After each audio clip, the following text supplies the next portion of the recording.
Olá, gente. Questionamentos em debate, professor Reinaldo Costa. Se você gosta desse tipo de conteúdo, se inscreva na nossa plataforma no YouTube e aperte o sininho das notificações, que você vai estar recebendo conteúdos novos assim que produzidos.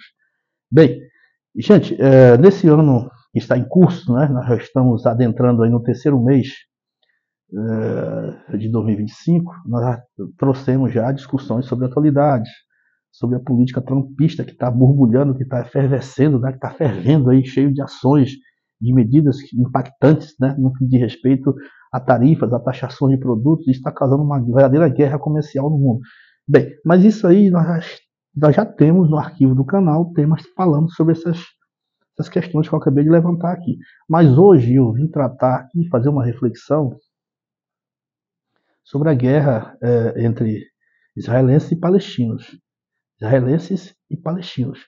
Só para efeito de entendimento, vamos tratar aqui os israelenses como judeus. Israelenses barra judeus. Palestinos barra árabe. Para a gente entender. Porque hora ou outra você vê no meio comunitário os árabes, os palestinos, os palestinos, os judeus, os israelenses. Aí fica aquela confusão. Então, para efeito de entendimento, judeus é igual a israelenses. Os árabes é igual a palestinos, para efeito de entendimento. Bem, nós sabemos, gente, que não existe nação sem território. Vocês sabem o que ocorreu com os judeus na Segunda Guerra Mundial. Eles foram perseguidos, eles foram mortos nas câmaras de gás, nos campos de concentração, nos trabalhos forçados, o nazismo alemão. Não podemos esquecer disso. Quando acabou a guerra e Hitler e a Alemanha perdeu, as organizações internacionais, os países vencedores e principalmente a ONU se viram obrigados a criar um território onde abarcasse tanto os árabes como os judeus, tanto criar o Estado israelense e o Estado palestino, ponto. Aquilo que eu já falei no início do vídeo. Tá? E assim foi feito. A tentativa foi feita. Em 1948 foi proclamada a República, o território e a independência do território de Israel. Esse mesmo esforço também foi direcionado a criar um Estado palestino. Só que, porém, quando criado o Estado de Israel, foi bem acolhido. As lideranças políticas que participaram da formação do Estado de Israel viram uma oportunidade de acabar, ou pelo menos encerrar, amenizar o conflito de centenas de anos, milhares de anos, devido a resolver essas situações, se não resolver totalmente, mas pelo menos amenizar de grande parte. E aceitou bem aquilo proposto pelas lideranças políticas, no caso a ONU, do território israelense. Ok. Em contrapartida, os palestinos, a criação do Estado palestino, as pessoas, né, os palestinos, não aceitaram, porque eles reivindicavam uma série de outras áreas que, historicamente, segundo as suas concepções, eram deles também, como, por exemplo, Jerusalém, parte do território da Cisjordânia, e isso foi inviável. Eles não aceitando, eles se rebelaram contra Israel, beleza?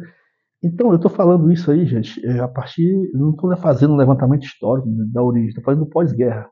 Né? A formação do Estado de Israel foi consolidada em 1948. Da mesma forma, houve uma tentativa também de consolidar a formação do Estado palestino, só que, devido ao motivo que eu já mencionei aqui, os palestinos não concordaram. E daí houve uma série de conflitos até, inclusive, os dias de hoje. Dando um salto. Bem, os palestinos, que na sua grande maioria são árabes, e que residem na faixa de Gaza, vamos só geograficamente localizar a faixa de Gaza. A faixa de Gaza, gente, é um território de, no máximo, 365 quilômetros quadrados. É uma área de extensão, cerca de 41 quilômetros de extensão e de 6 a 12 quilômetros de largura. 41 quilômetros de extensão e de 6 a 12 quilômetros de largura. Configura o território, configura-se a faixa de Gaza. Essa faixa de Gaza, gente, ela faz fronteira, olha só, observe, ela faz fronteira ao sul com o Egito e a leste com Israel, com uma saída para o mar Mediterrâneo a oeste. De novo, essa faixa de Gaza, ela corresponde a uma área de 365 km². Como é essa área? Cerca de 41 km de extensão e 6 a 12 km de largura. Uma área pequena. É uma área pequena, mas é a área mais densamente povoada do planeta.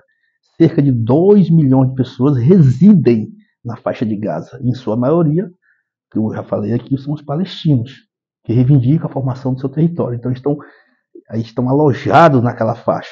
E essa faixa ela fica localizada no Oriente Médio, como eu já falei para vocês. Ao sul faz limite com o Egito, a leste faz limite com Israel, e ela tem uma saída para o mar Mediterrâneo, que é controlada pelo Egito e Israel. Então essa saída da faixa de Gaza para o mar Mediterrâneo a oeste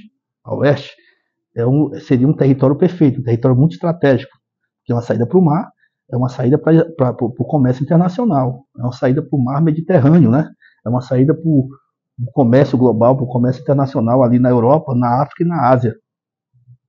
Mas esse território, essa saída é controlada, como eu já falei para vocês, pelo Egito e pelo Israel, certo? Avançando. Essa faixa de Gaza, gente, é controlada por um partido chamado Hamas. Esse partido ele tem um braço armado, certo? Houve uma confusão pelo controle da faixa de Gaza entre o Hamas e o Fatah. Hamas e Fatah. Só que o Fatah ele se recolheu e ficou atuando mais na Cisjordânia. É um partido, tem um braço armado que controla a Cisjordânia, que tem uma forte influência na política da Cisjordânia. Bem, e o Hamas se conteve e se restringiu somente na faixa de Gaza, que, como eu já falei para vocês, é a área mais densamente povoada do planeta. Cerca de 2 milhões de pessoas residem nessa área. Certo? Então, gente, eles reivindicam, os palestinos, né? Reivindicam o seu território, e desde a formação do território de Israel ao território palestino, vários conflitos já foram tidos ali naquela região, e, enfim, e sempre Israel se teve vencedor, se manteve à frente, porque devido ao investimento maciço em Israel em tecnologia e o apoio norte-americano, né, tem toda essa questão também cultural, os Estados Unidos é um país cristão, né, e enfim, aí você vai ter vazamento da Bíblia, aquele negócio todo. Então tem todo esse apoio de Israel com relação a isso. Certo, gente? Então, para nós entendermos melhor essa situação, já existiu líderes pela causa palestina. O mais famoso dele é o Yasser Arafat. Tá? Yasser Arafat é um líder, né? Somente nos anos 80, anos 90, ele foi um expoente, um grande expoente da luta da causa palestina. Lembrando, que causa palestina é essa? A causa por reivindicação de um território legítimo que reivindicasse o direito natural dos palestinos, que nunca houve, que nunca existiu um território que materializasse o desejo natural, cultural também dos palestinos, certo? Bem, gente, esses partidos aí, não falei aqui do Hamas, falei do Fatah, aí vocês estão se perguntando, Reinaldo, esses partidos não são organizações terroristas? Gente, aí é uma outra questão. É uma outra questão, porque o que define uma organização terrorista é o ponto de vista. É o ponto de vista de quem está observando. Certo? É o ponto de vista, é a perspectiva do contexto histórico. É uma perspectiva e um contexto histórico. Por exemplo, para os Estados Unidos, qualquer organização que confronte eles e que usa métodos não muito aceitáveis, antidemocráticos, eles o classificam como organizações terroristas. Mas para a população no qual aquela organização está lutando, não é uma organização terrorista. Então, definição de uma organização terrorista é muito relativo, depende do contexto histórico, depende da perspectiva. da perspectiva histórica, da perspectiva e do olhar histórico, de quem está observando, de qual nação, de qual grupo está observando. Está entendendo? E um dos principais objetivos da organização terrorista, gente, é causar o terror. Daí o nome, terroristas. Beleza? Então, gente, hoje é o que temos. Então, eu espero ter contribuído sobre essa temática tão complexa, né? Mas no nosso conteúdo de hoje, o intento é trazer aqui uma reflexão, um esclarecimento de alguns pontos. Tenho certeza que quem assistiu esse vídeo solucionou algumas dúvidas e criou outras, né? Porque aqui nós não estamos para resolver todas as dúvidas, nós estamos aqui para criar, provocar questões também. Beleza, gente? Um abraço e até a próxima.